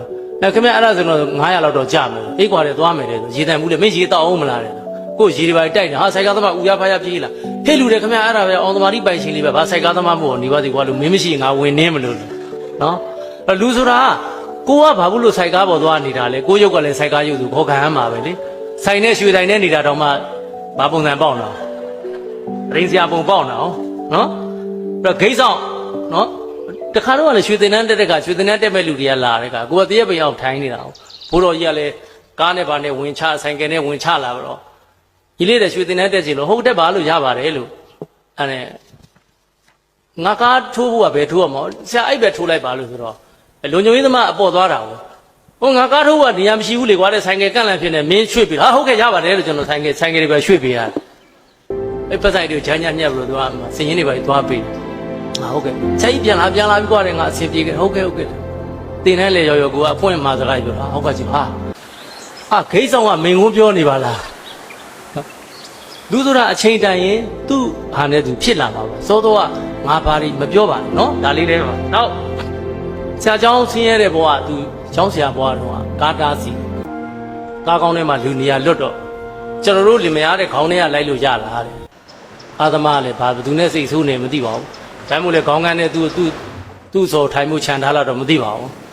လွတ်နေလို့ဆရာနေရာတောင်းတာခင်ဗျားတဲ့ခေါင်းကန်းနဲ့စီးချင်းကိုပိုင်ကားဝင်နေအောင်ကြိုးစားတယ်ဒါကိုပိုင်ကားရှိတဲ့လူတွေမှာစီးတာဒါအုံလာစီးတဲ့နေရာဟုတ်ကဲ့ဆရာတို့လည်းများနောက်ဘေးရစီးရတယ်နော်အဲ့တော့အဲ့ဒီကလေးဆရာစိတ်မဆူဒါဆရာเจ้าကိုယ်တိုင်ကမ္ဘောဇတထေးကိုယ်တိုင်ဥအောင်လို့ပြောပြနော်နောက်တခါမုံဒီစားတယ်ခေါင်းစဉ်ရပါလဲနှိမ့်ချတတ်တဲ့နှလုံးသားနော်ဆရာเจ้าတို့ဥအောင်တို့အကြောင်းတွေဝါရှင်တန်တွေရေးမကြည့်ဘူးမင်းတို့ချမ်းသာခြင်းတဲ့လူငယ်တွေကိုနှိမ့်ချတတ်တဲ့အချင်းရှိဖို့ကိုပေးခြင်းတာ message ဆရာမုံဒီစားတဲ့ခါကျတော့မုံဒီရလေလို့ပကံမှာဇပွဲကြီးနဲ့ပြင်တော့နာမည်ကြီးတယ်ပေါ့နော်အဲ့တော့စားတော့မုံဒီတရားလေလူရှုပ်နေတော့ဟာပညာနှက်ချင်းညှိလိုက်ပါသုံးသံတို့ပေါ့နော်ကြောင်းကောင်းနေဆိုင်အဲ့လိုပဲပေါ့အဲ့တော့ဆရာတော်မုံဒီနာမည်ကြီးတော့ဝင်စားသွားတယ်စားပြီးတော့တထေးကစားရင်တန်းလန်းနဲ့ तू ကမုံဒီနောက်တပွဲလက်ထပ်မှာမှာကျင်တော့နော်ဥအောင်တို့လည်းပတ်စံအလကားမဖြုံးညင်ဘူးတပွဲမကုံမနဲ့မစားကျင်တော့တပွဲလည်းပြီးရောသူ့မျိုးသမီးတို့ကတော့နည်းနည်းတော့ဝါနေဒါပေမဲ့ဆရာအကြောင်းလည်းသူတို့တိပုံရပါတယ်အစ်စ်တောင်းမယ်ဆိုတော့သူတို့ရှက်တာကိုမိန်းမတို့သားသမီးတို့ကတောင်းမှလဲဆိုဟိုကပြင်းတယ်နေပေါင်းထိုင်ကြပါအောင်တော့မာကြီးတဲ့ဟင်းညိုလေးပေးပါအောင်ဂျိုကြီးဟင်းညိုကြီးတောင်းတော့ဂလွတ်ဆိုထဲလေဟင်းညိုကိုမုံဒီပတ်လေးရောထပ်ထဲပါမျက်စောင်းထိုးဇွတ်ဆိုပြစ်ထဲဆရာမှွေပြီးတော့ကြက်သားပတ်လေးနည်းနည်းထဲပါကြက်သားဈေးကြီးတယ်တဲ့ ဟုတ်ကဲ့ကျက်သားပတ်မပြီးတော့လေစားတော့ဟိုကသားသမီးနဲ့မိန်းမတွေကစိတ်ဆိုးပြီးတော့တခါလေကားပေါ်ရောက်သွားတယ်အဲ့တော့ချမ်းသာတဲ့တထေးတယောက်ကဗန်ပိုင်ရှင်တယောက်ကဟဲ့ငါမုံဒီဘက်လေးများနင်းကကျက်သားတောင်းလာနင်တို့တစ်ဆိုင်လုံးဝယ်လို့ရတယ်မပြောဘူးဟုတ်မပြီးတော့လဲဘာဖြစ်လဲတဲ့ကျုပ် तू မပြီးတော့ကျုပ်ကရှက်ရှက်နဲ့ပကံလေးကြည့်ပြီးတော့ကျုပ်ကမုံဒီနဲ့ဟင်းညိုရီတောက်ပြီးဆင်းခဲ့တာပဲတဲ့ဆရာကိုယ်တိုင်ဥအောင်လို့ပြောပြတာအဲ့တော့တို့လူငယ်တွေလည်းပြောချင်တာခဏကိုကမြင့်တဲ့နေရာရောက်လို့အောက်ကလူကမသိလို့ပြောတဲ့လူတွေပြောဖို့သေးပေါ့တက်မဲ့စော်ကားလို့တော့ဥအောင်ဒီလိုပြောနေတဲ့အချိန်မှာထပြီးတော့ကိုယ်ကပြောတာမျိုးတော့လုပ်လို့မရဘူးပေါ့ဟုတ်တယ်မလားဒီလိုပြောနေတဲ့အချိန်တော့ကြနေအမေသူလိမ့်နာဖြစ်နေဘယ်နဲ့လုပ်မှာလဲမျောလင်းချက်ဆိုတာကောင်းငင်ရจิตတာလို့ပါပဲမင်းတို့မြင်ရင်မြင်သလောက်ကြည့်ရင်ကြည့်သလောက်တွေးရင်တွေးသလောက်ဥအောင်ကိုရရောင်းရင်တန်းလန်းနဲ့ခေါက်ကွင်းတွေကဖြတ်တယ်ဖြတ်တော့ငါတနေ့ဒီခေါက်ကွင်းတွေကိုရောက်လာရမယ်ရောက်လာနိုင်တယ်လို့တွေးပြတယ်ကိုရရောင်းရင်တန်းလန်းနဲ့ငါရွှေတန်ဖြစ်ရမယ်လို့တွေးပြတယ်ရွှေတန်ဖြစ်တော့လေဒီရွှေတွေလှော်ရတဲ့ဟာကမန်းလေးမျိုးကိုသွားတန့်စင်ရတဲ့အတွက်ငါတနေ့ရွှေတန့်စင်လုပ်ငန်းပိုင်ရှင်မဖြစ်နိုင်ဘူးလားဆိုတာတွေးပြတယ်ရွှေတန့်စင်လုပ်ငန်းအောင်မြင်တဲ့အခါလေရွှေဆိုင်တွေကိုသွားရောင်းရတဲ့အခက်ခဲသူတို့ဈေးဖြတ်မှာကုန်တယ်တွေနှိမ်ခံမှာအဲ့လိုဆိုရင်ငါရွှေဆိုင်ဖွင့်ရင်မရဘူးလားဆိုတဲ့အတွေ့အကြုံပေါ့အဲ့တော့မန်းလေးမှာရွှေဆိုင်ထားပြီမလို့ရန်ကုန်မှာရောဖွင့်ငါတနိုင်ငံလုံးမဖွင့်နိုင်တဲ့နည်းမရှိဘူးလားရွှေသင်တန်းပြီးပြီလူတွေဖွင့်နိုင်အောင်လုပ်ပေးလိုက်ရင်မကောင်းဘူးလားဒါဥအောင်ရဲ့မျောလင်းချက်ရောင်ကြီးတို့တဖြည်းဖြည်းချင်းအကောင့်တွေပေါ်တာတို့လူငယ်တွေလည်းပြောချင်တာခဏဒီမှာနားထောင်နေကြတဲ့လူတွေနော်တွေးပါမဖြစ်နိုင်ဘူးလို့မတင်ပါနဲ့ခဏဆရာကျောင်းကမ္ဘောဇဆိုတဲ့ဟာဆရာရဲ့ကိုယ်ပိုင်မဟုတ်ဘူးနော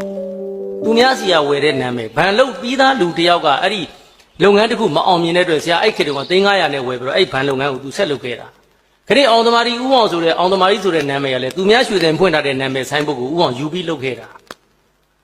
ဒါတွေကိုနားလည်ဖို့လိုအပ်တယ်အဲ့တော့ခဏဥအောင်သမားကြီးဆိုတဲ့နာမည်ကိုညီတွေပေးလိုက်တယ်ရွှေတော်မှာလုပ်တယ်သူတို့မအောင်မြင်ဘူးမပေးတော့ဘူးမင်းတို့ငါနာမည်သုံးလို့မရဘူးဒါအောင်သမားကြီးကမိသားစုနာမည်ဒါပေမဲ့ခဏ register လုပ်ပြီးအောင်မြင်တဲ့အချိန်မှာညီတွေကိုပြန်ပေးလို့မရဘူးမင်းတို့နာမည်နဲ့မင်းတို့ဘာလို့ကိုမျိုးမှာနာမည်ကြီးအောင်လုပ်ထားတယ်နေမှာသူတို့ကစီကံမရှိလုပ်တယ်ဆိုအဲ့ဒီဘက်က MS ကဒီကိုထိခိုက်မှာပေါ့နော်အဲ့တော့ပြောချင်တာကနာမည်နဲ့ညီမျှတဲ့အလုပ်ကလုပ်ပြီးမှနာမည်ဆိုတာထိန်းတာခဏလူတယောက်ကိုပြောမယ်3,000ပေးမယ်ရော့မယ်အောင်တော်ရီနာမည်တက်ပေးလိုက်မရဘူး system ပဲရေးကြည့်တာကိုယ့်ရဲ့လုပ်ငန်းဆိုတာမင်းတို့ချက်ချင်းဘယ်သူမှ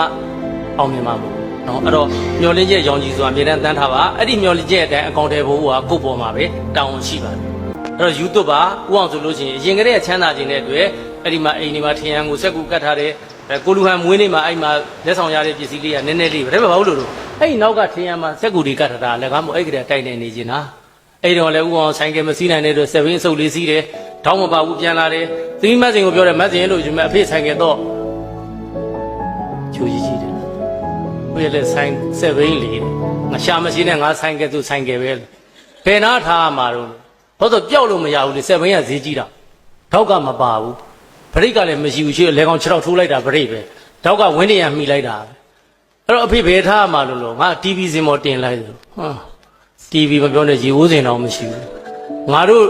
နေ့အမေတို့ထဲတဲ့ထေရှုတစ်တာဘောတာ TV စင်ဆိုပြီးထားလိုက်အဲ့တော့သူတို့ဥအောင်ဆွဲပြတယ်ငါသမီးဒါလေးက DVD ဒါရေခဲတစ်တာအဖေညောက်ကြံဝယ်ပေးမှာအခုသူတို့ပြောတယ်အဖေတဲ့ငငယ်တုန်းကအဖေပြောပြတာတွေတကယ်ဖြစ်လာတယ်နော်အဲ့တော့ပြောချင်တာက YouTube ပါအမြင်ကျကျနဲ့ဖြစ်လာနိုင်တယ်ဆိုတာကိုတွေးပါစိတ်ကူးနဲ့မှခင်ဗျားတို့ကကိုတထေးလို့မတွက်မိရင်ဘယ်တော့တထေးဖြစ်မှာတော့ရှင်ဘီရင်ဖြစ်ဖို့ဆိုရင်ရှင်ဘီရင်ဖြစ်ချင်တာအရင်လားရှင်ဘီရင်ဖြစ်ချင်တဲ့စိတ်အရင်မွေးရမှာလားတထေးဖြစ်ဖို့အတွက်ဘယ်တွင်းရအရင်ထွက်အောင်လုပ်ရမှာစင်းရဲတွင်းနဲ့ရထွက်အောင်လုပ်ဟိုတနေ့ကကိုကဟုတ်တလောဂျာနေထဲမှာတွေ့တယ်အိဗရာမိုဘစ်ရဲ့နော်နိုင်ငံခြားခီးစဉ်မှာတင်မောကြီးနဲ့အိဗရာမိုဘစ်ကြောင့်ရေးထားတယ်ကြည့်တယ်ဟာငါအိဗရာမိုဘစ်လောက်ချမ်းသာရင်မကောင်းဘူးလားအိဗရာမိုဘစ်ဘလောက်ချမ်းသာလဲပြောသူစီးတဲ့လေရင်ဟတ်စကီကအဲ့တင်မောကြီးပေါ်မှာလောက်တာပဇင်းလောက်ကလေးအဲ့တော့ဟတ်စကီပေါ်မှာပဇင်းလောက်ကလေးပဲတွေ့တဲ့ထားဆိုတင်မောဘလောက်ကြီးလဲဗျနော်အဲ့ကြက်ငတ်တို့ကိုတွေကောင်းစားပြဿနာတက်တဲ့နှစ်ကနိုင်ငံတနိုင်ငံဝင်တဲ့အခါကျတော့ဒီတလိမ့်ဆန်ပါရင်မဝင်မင်းတို့နိုင်ငံမဝင်ဘူးတဲ့ဘာမှဖြစ်ဘူးငါငှက်မပါလို့ကတော့မင်းတို့နိုင်ငံမဝင်ဘူးတတိမြဘလောက်ကြီးကြီးနော်ဒီငှက်တဲ့ကောင်မပါတာနဲ့မဝင်ရဘူးဆိုတို့လို့ဆိုရင်တော့ဒီငှက်လုံးရှုပ်တယ်ကွာပင်လေတဲ့ပြစ်လိုက်လဲပြီးတာပဲဒီရောက်ဘူးတော့ဝင်မရဘူးပြောချင်တာအဲ့အိဗရာမိုဘစ်ကိုကြည်ရင်တက်လိုက်တယ်ငါဘလောက်ချမ်းသာခြင်းလဲမိုဘစ်လောက်ချမ်းသာခြင်းဗမာပြည်မှာတော့မရဘူးဘာလို့တော့ရေနံနဲ့ချမ်းသာသွားတာချမ်းသာခြင်းချမ်းသာနိုင်တဲ့နေရာတွေလုပ်ငန်းတွေလုပ်မှရဥအောင်ခဏခဏပြောပါတယ်ထမ်းတဲ့သမားကံကောင်းမဖြစ်စေထမ်းတဲ့သမားကံကောင်းရင်ဗာများများတက်ရမှာဘယ်လိုပြောပါဦးမလေးရှိတ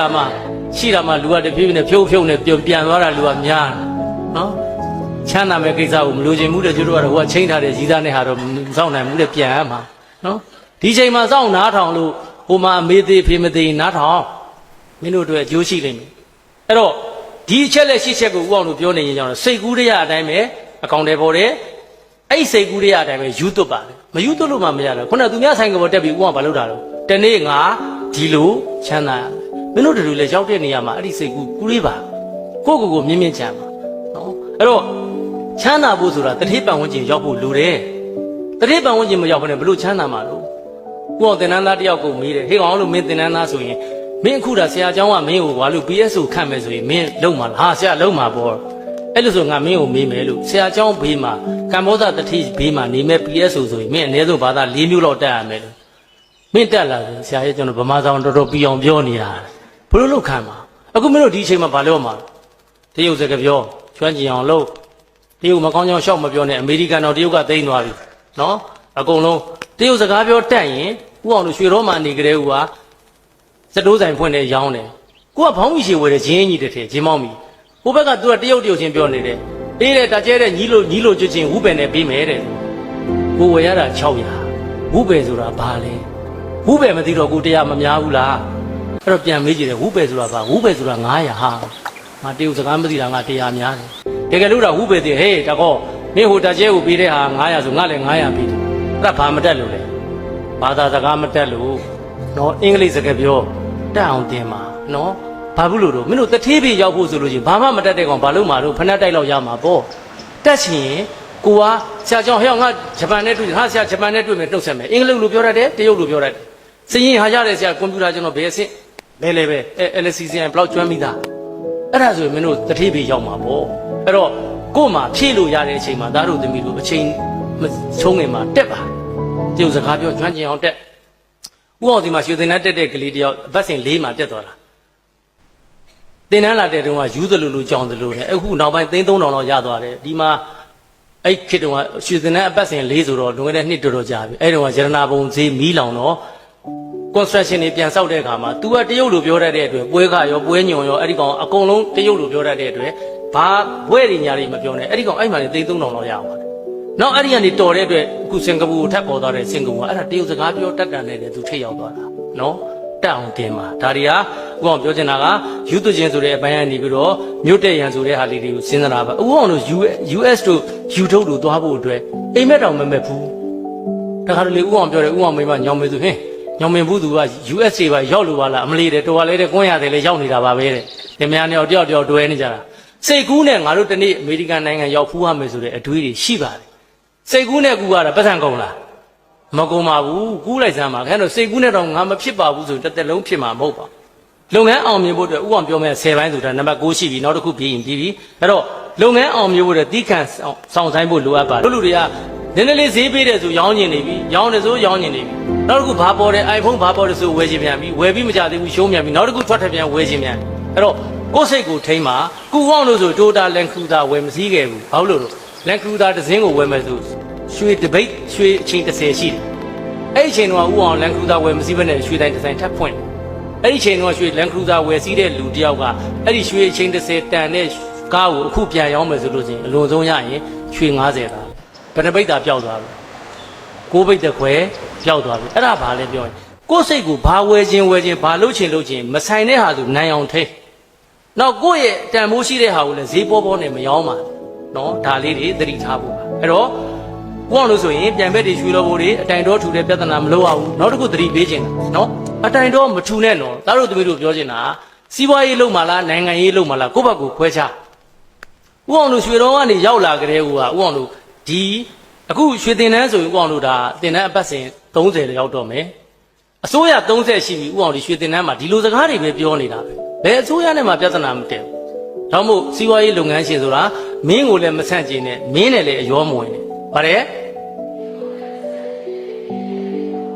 ်စီးပွားရေးသမားကိုပြောတာနော်နိုင်ငံရေးလုပ်ချင်တော့ကိုယ်သဘောနဲ့ကိုကြိုက်တာလို့ဂျွန်းပြန်မောက်ကြိုက်တာလို့တကယ်တမ်းစီးပွားရေးလုပ်မယ်ဆိုလို့ရှိရင်မင်းနဲ့အယောမဝင်နဲ့မင်းကိုမဆန့်ကျင်နဲ့ဆိုတာခဏအော်သမားကြီးဥအောင်လုပ်ငန်းရှင်ဖြစ်တယ်ဟာကျောင်းနေလူကစောက်ပါမယ်ဟာငရင်လုပ်တယ်ပဲကျွန်တော်တို့လှူပါမယ်လုပ်ငန်းရှင်ဖြစ်တဲ့အတွက်စီးပွားရေးကလှူဒန်းရမယ်အစိုးရကလိုအပ်လာလို့တာဝန်ပေးရင်တာဝန်ယူပါနော်ဟာ ဟာဟိုပါတီဝင်လိုက်ဒီပါတီဟိုထွက်ရှင်ထွက်အခုဘောလို့ဘယ်အဖွဲ့အစည်းမှမဖြစ်လို့တာကို MRCCI မှာဒုတိယဥက္ကဋ္ဌလုပ်ပေးတာဒါပါလေမန္တလေးမြို့တိုးတက်စေခြင်းလို့ဆိုလိုတာကအဖွဲ့အစည်းတွေမှာနေရာယူအကုန်ကော့နဲ့လို့ကိုယ့်ရင်စီးပွားရေးကမဖြစ်တော့အဲ့တော့ပြောချင်တာကနော်ပြိုင်ဘက်တွေကိုနော်နဲ့ပြဿနာတက်တာတွေကိုမရှာနဲ့သူများကိုပြဿနာမရှာနဲ့အတိုင်တော်ထူတဲ့လူဘယ်တော့မှစီးပွားမဖြစ်ဘူးဥအောင်ရွှေတော်မှာအတူတူနေကြတဲ့တင်ငယ်ချင်းတွေတစ်ကနေကြီးအားလို့ရှိရင်ဖောင်တင်မုံမွယ်မစားဘူးတဲ့ဖောင်တင်ဝယ်ပြီးတော့တိုင်စားတာဖောင်တင်၃ချောင်းလောက်ထည့်တာအနီးနဲ့တပြိုးတိုင်လိုက်အစိမ်းနဲ့တပြိုးတိုင်လိုက်အဲ့ဒီကောင်တွေခုတိမွဲနေတော့မယ်နော်ဥအောင်တို့ကမတိုင်ဘူးကိုပြဿနာလာရှာလဲရှာတဲ့ဟာနဲ့ရတယ်လို့ဖြေရှင်းပေးလိုက်တယ်အဲ့တော့ပြောချင်တာကနော်အဲ့တော့အတိုင်တော်ထူတာမလုပ်ပါနဲ့စီးပွားရေးလုပ်မယ်ဆိုလို့ရှိရင်စီးပွားရေးတည်တံ့လုပ်ပါဥအောင်ခုနမှားချင်တာပါလေမင်းကိုလည်းမဆန့်ကျင်နဲ့မင်းနဲ့လည်းရောမွန်တယ်အမလေးရောရမ်းဝင်လည်းဒုက္ခရောက်တတ်တယ်အိမ်မပြန်ရတော့ဘူးသူတို့ချောဆွဲတာနဲ့တင်ကိုကကိုလို့ကိုမလုပ်ရတော့ဘူးဒါကဥအောင်ရဲ့အောင်မြင်ရေးဆိုတဲ့နီးလေးတွေမှာလူငယ်တွေကိုခဏလုပ်ငန်းရှင်တထေးကြီးတွေဖြစ်ကြမယ်ဆိုလို့ရှိရင်ဒီအချက်လက်လေးတွေစောင့်ထင်းရမယ်ဒါလေးတွေလိုက်နာမယ်ဆိုဥအောင်ပြောတဲ့နီးပါကိုပါကိုချိုက်လို့ကိုလုပ်တယ်လုပ်ပါသို့တော်ပြောချင်တာကအတိုင်တော်ထူတဲ့လူရက်ွက်ထဲမှာအတိုင်တော်လူចောင်းသားချင်းအတူတန်းလို့ဘာလို့အဲ့ဒီလူကကြီးပွားဖို့ခက်ပါတယ်လုပ်ငန်းလုပ်မယ်ဆိုသိခံသိရှိပါခဏကိုတိုင်လို့သူပြန်တိုင်မယ်မလုပ်ပါနဲ့ငါနှိတ်ကိုလို့သူပြန်နှိတ်ကိုမလုပ်ပါနဲ့ဥအောင်ရဲ့စကားထဲမှာရှိပါတယ်နိုင်နှုံးကိုရှုံမှုချန်တာဥအောင်ဘဝမှာအနိုင်ကျင့်တဲ့လူတွေကိုဘယ်တော့မှပြန်ပြီးတော့မတုံ့ပြန်ပါဘူးဒါပေမဲ့အဲ့ဒီလူတွေကနောက်ပိုင်းကျတော့သူတို့လည်းသဘောပေါက်သွားတယ်ကိုယ့်ဘဝကိုအစ်စ်တီဖန်တီးပါအစ်စ်တီတွေးပါငါဘာတွေလုပ်နေလဲငါဘာတိုးတယ်လဲကိုယ့်ကိုနေတိုင်းတာမနေ့ကလည်းငါကြောင်းပြန်လာအိတ်စားထမင်းချက်အမေတို့စီပတ်စံတော့ငွေလွှဲနောက်တစ်နေ့ကြောင်းပြန်တယ်ဒါပဲဘာလို့မှာတော့ငါဒီတလား1000လွှဲလိုက်တယ်မလွှဲတော့ဘူးနောက်တစ်ခေါက်8000ပဲသုံးမယ်9000ပြန်ပို့လိုက်အောင်ဘာမဆိုကိုယ့်ကိုတိုးတက်အောင်လုပ်နောက်တစ်ခါဥတော့လှုပ်ချင်တာတွေမလုပ်နဲ့မလှုပ်ချင်တာတွေလုပ်ပါတို့လူငယ်တွေနော်လှုပ်ချင်တာတွေမလုပ်နဲ့ဥအောင်အခုအရေးပြားထောက်ကြည့်လိုက်နူးညံ့တာနဲ့ကြမ်းတာဘယ်ဟာကြိုက်လဲနူးညံ့တာကြိုက်တာဘောခံစားချင်တာဘောနော်အဲ့တော့အမြဲတမ်းမလှုပ်ချင်တာကိုပဲလှုပ်ချင်တာတွေမလုပ်နဲ့အခုမနေ့စောစော4နာရီခွဲ5နာရီထကျင်လားမထကျင်ဘူးအဲ့တော့ဘာမဆိုကိုယ့်ဘဝမှာဝရိယထားလုပ်ပါနော်ရှာတဲ့လူကမဖြုံဘူးဖြုံးတဲ့လူကမရှာဘူးနော်အခုဥအောင်သမီးတွေကိုဘာလုပ်လဲအလုပ်ထဲထည့်လိုက်တယ်အခုသူတို့ကပတ်စံရှာရတယ်ဒေါ်ကြံနေဖေရဒေါ်ကြံနေတရားစခန်းလုပ်ပြန်ရွှေတင်တန်းလုပ်ပြန်ပြီသူတို့ကရှာနေရတော့ကိုကဘာဖြစ်နေလဲဖြုံးတဲ့လူဖြစ်နေတယ်အဲ့တော့သူတို့ရှာတဲ့လူကဘာဖြစ်လာလို့အဖေအဲ့တော့မလုံနိုင်အောင်တော့ကားမဝင်နိုင်အောင်တော့အဖေမြေမဝယ်နိုင်အောင်တော့သမီးတို့ကငွေချက်တယ်တော့သူတို့ဘာဖြစ်သွားလို့ရှာတဲ့လူဖြစ်သွားလို့တကယ်လို့သာကိုကတာရှာပြီးနင်တို့ငါရှာတာထိုင်သုံးပြောပါလားသူတို့ကဘယ်နှမျိုးမှလဲနော်အစတော့ပြောခဲ့ပြီနော်ခုနအမွေခွဲတာ3000ကနေ1000စီခွဲတဲ့လူဒုက္ခရောက်သွားတာဆိုတာမင်းတို့လည်းမှတ်တာငါတို့အမွေရခဲ့ဘယ်တော့မှမိဘအမွေမယူနဲ့အမွေထိုင်စားပြီးအမွေခွဲပြီးအဲ့ဒီအမွေစားလို့ရတာတစ်သလုံးကိုတိုးတယ်မှာမဟုတ်မယူဘူးဗျာအမွေတပြားမှာဥအောင်တို့အမေတို့နဲ့စီးပွားခွဲတော့ကားနဲ့ဆင်းဆိုင်ခဲ့တဲ့မြေခွဲအကုန်ပေးခဲ့တာတပြားမှမယူဘူးမိမပြောတယ်ကလေး2ယောက်နဲ့စီးပွားခွဲရင်ကာဟာမယူဘူးလို့မင်းခွဲချင်ရင်တော့အဲ့ဒီစီးပွားရေးတွေတပြားမှမယူနဲ့ဆိုမှာအဲ့တော့ဗာလဲပြောရင်ယူချင်တာပေါ့အဲ့ဒီခေတ်ကကားတစ်သိန်း5သိန်းဘယ်ဟွာပြုတ်မှာလဲတို့လူတွေပြောချင်တာမိဘအမွေခွဲရလို့အမွေစားပြီဆိုတဲ့နေ့အဲ့ဒီအမွေနဲ့ရင်းနှီးစားပြီဆိုလို့ကျင်တော့အဲ့ဒါမွဲမယ်တာသဘောပေါက်ပြီတော့မယူဘူးဗျာအကုန်ယူလိုက်ကိုအောင်ပြောတယ်လေမြောက်မလို့လည်းအကုန်ပါကုန်မယ်နော်အဲ့တော့အောင်မြင်ရေးအတွက်နီလန်း10ချက်ဖြစ်ပါတယ်